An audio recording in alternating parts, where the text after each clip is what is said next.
Good morning. Magluto tayo og budbod karon guys. And bibiruan before magkudkol sa taglugpi para may ating kuan sa tong pilit. Yan kudkol sa taning dapita bagay natuog pa sila. Tapos tres taning mata yan guys.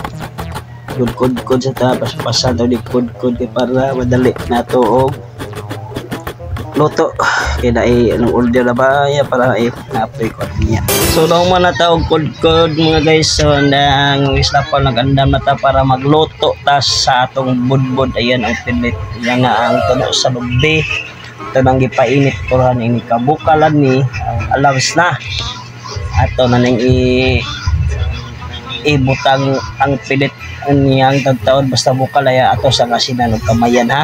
Mora ni kamay 1/4 na yan anang pilit ni guys ako na nang ibutang man kamay. Pero una to asin ato sa nang kayo hantod ni siya nga mugahi. Yan ukay bahalag init init ni siya okay kayo nang to guys nagawas-awas lagi kay gabay na tagay ni kaha.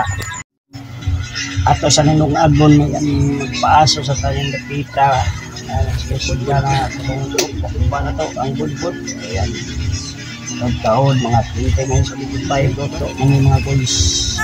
Ayan at sa tulatan na ahon ni siya magpaingot na tao magpaaso sa mga nangatog.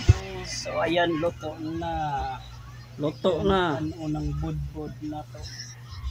Tapos paano sa unto niya. Thank you for watching. Sana all.